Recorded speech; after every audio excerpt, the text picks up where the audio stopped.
Hello again. Today I'm going to be trying something a bit different. I'm just static. I'm sitting down and I've written a script, so I'm going to be reading from that instead of trying to speak spontaneously, just as an experiment to see how it goes. I'm still very much searching for my voice, my methodology, so I'm going to be experimenting, and gradually over time, hopefully, I'll begin to zero in on what works and what doesn't work. You might be able to hear the wind outside as it's blowing a gale, and my window and my curtains aren't enough to block all the sound out, but I'm sure we can live with that. In the talks that I've published so far, I feel like I've just been scratching the surface, so I'm going to try and scratch a little deeper than that into the actual body of the subject that I'm talking about. And I'm going to be exploring in two different directions: the external world to begin with, and later on the internal world. Ultimately, I think they're both the same thing, but on this plane of existence we perceive and experience those planes as being two very different places. So as a launching off point, that's where I'll begin, exploring these two different pathways, and perhaps as we get deeper they'll begin to merge together into the same one thing. So beginning with the external world, what we call our shared reality, or planet Earth, in December of 2025. I like the idea of being a human barometer, one among many who provides a reading of the psycho-spiritual weather conditions prevailing at the time, so that when others suddenly find themselves experiencing some weird and powerful side effects or symptoms, they can receive some consolation from the fact that they're not alone and they're not crazy, and know that others are experiencing very similar things at the same time. So what's about to follow is my psycho-spiritual weather report about the state of the world today. I'm going to talk about the broader trends that are occurring, using metrics like the behaviour of people, leaders, corporations, agencies, institutions and nations, Mandela effects as well. I'm going to look at contemporary art, music and entertainment, and talk about the actual weather too. To start off, let's look at the broadest possible trends that we see. I think the broadest possible trend that we can see right now is change. Change so rapid and extreme that it appears to be chaotic. If you know what cymatics is, you'll know that when you transmit sound energy into a mobile substance like sand or water, it makes that substance move and dance around. At certain frequencies it forms coherent patterns, and then when the frequency is increased, it loses coherency and the pattern breaks up into a formless chaos. Increase the frequency still further, and a new pattern will emerge, but more complex than the one before. And this is where we are now, I think, in the rapidly shifting chaos between two stable patterns. A state that can be both unsettling and exciting.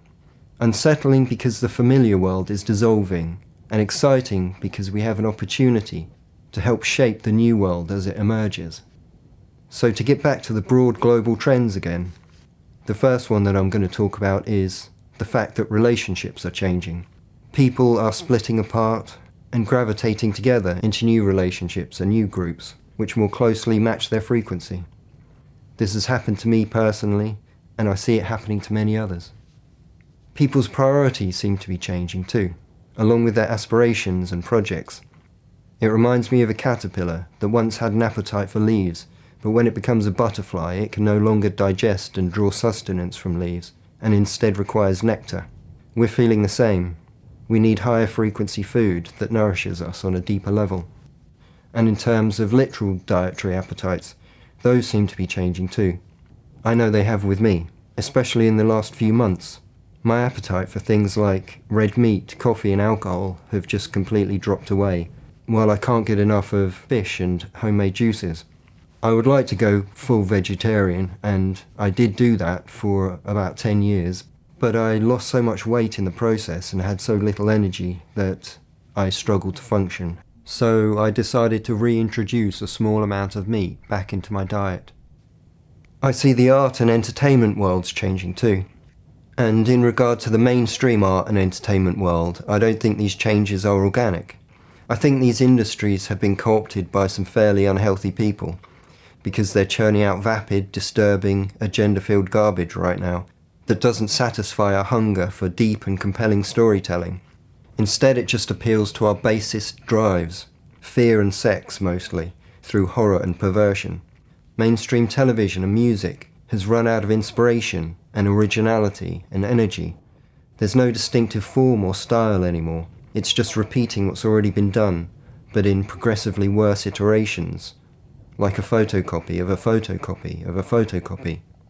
But at the same time, I think people, as independent artists, are starting to come into their own and create new art and entertainment that does fulfill our deeper hunger for beauty and profound and compelling storytelling. So a shift is occurring. The energy and the inspiration is shifting from Hollywood and the BBC to individuals with real talent and real integrity. Another change I see is the material world seems to be dissolving. By that I mean products. Think about Temu, electric cars, mass-produced goods from China. The quality of these things is rapidly declining. They break and become landfill in a record amount of time. The quality could hardly get any worse. So people are becoming dissatisfied with material things. They no longer seem so valuable and desirable. Again, a shift is happening, perhaps orchestrated from above by invisible forces, urging us, encouraging us to become less materialistic, to look for something else, deeper and more satisfying, more spiritual in other words.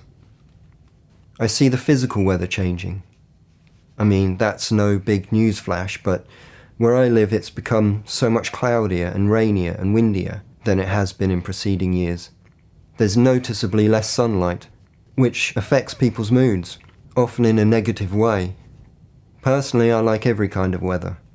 The wind and the rain can serve as a cloak, which allows me to walk in peace and quiet in public places, and get exercise and do walking talks without feeling too self-conscious as I'm talking to myself. Great washes of emotion can come over us too, out of the blue, with no apparent explanation or source, both good and bad. Tiredness, listlessness, restlessness, heaviness, confusion, and on the other hand, inspiration, motivation, enthusiasm and focus. Dreams can seem more intense. Strong symbolism can arise that seems to hint at deeper meanings, like a language we struggle to comprehend. Sometimes those dreams seem to come from within, and sometimes it seems we're picking things up like a radio from the ether. Many people, including myself, are experiencing disturbed sleep patterns, moving from a pattern of being able to sleep soundly through the whole night to waking up in the middle of the night, or not being able to get to sleep in the first place, or being exhausted in the middle of the day. Synchronicities are a very personal thing, but as an individual barometer, it makes sense for me to talk about my own experiences there, which are largely focused around numbers at the moment. The same numbers that I see over and over again with incredible regularity, far beyond what random chance should allow. And I seem to have a pet number, and I'm not sure exactly what that number means, but I don't think there's anyone more qualified than the individual experiencing them to interpret or translate the meaning behind that number. It might be something as simple as a wink or a nod from the universe to say, you're mostly going in the right direction, keep going. UFO sightings are obviously increasing too, if you've been paying attention to social media. And it does seem like we're being prepared for some kind of disclosure of life beyond the Earth. A continuous dripping of information, pushing the boundaries further in that direction. All these signs and changes can perturb our emotions because it all looks and feels so chaotic. We see heroes arise who are assassinated or who turn out to be as corrupt as all the others. And so our hopes for salvation rise and fall with those people. It can feel like an emotional roller coaster and seem like the sky is falling and the world's about to end. When the world and your old life changes and falls away, and the new world hasn't yet emerged, you can be left feeling adrift and lost and rudderless. And then the trick of living and of cultivating happiness becomes learning how to be okay with being lost, accepting it and embracing it, not needing to know and be in control of exactly where you and the world around you are going. But if we can see the outside world as Shakespeare did, as a stage upon which the drama of human evolution is played out, for the growth of the human soul, which by extension causes the growth of the source, the all that is, the unknowable nothingness, or God if you prefer that term. And if we see ourselves as immortal souls who come and go, who play different roles in different plays, sometimes in a physical body and sometimes in a light body between plays, then we don't take it too seriously. We can see it as a temporary drama that's ever-changing, that leaves no permanent scars, where every pang of suffering leads us to a deeper understanding of the self within and the universe around us, and serves as a signpost pointing the way to the liberation of all suffering.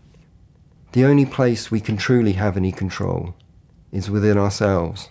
So if we stop looking to outside forces to save or destroy us, and focus on our own pathway to liberation, then we actually have something tangible that we can get hold of and make progress with.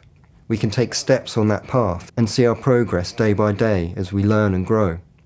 We can rely upon and trust ourselves to do what we say, to follow our dreams, and we can create a little part of the world we'd like to live in.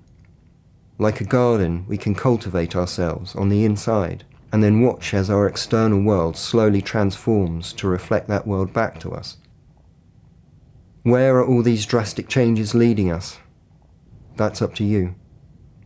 I think it's very possible that many timelines are diverging from this point, and by choosing your beliefs and by choosing what you focus on and how you spend your time, that will affect your frequency and determine which of those timelines you gravitate towards.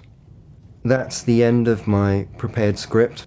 As I said before, it's just an experiment to see what works and what doesn't work. Anyway, thanks for listening, and I'll speak to you again soon.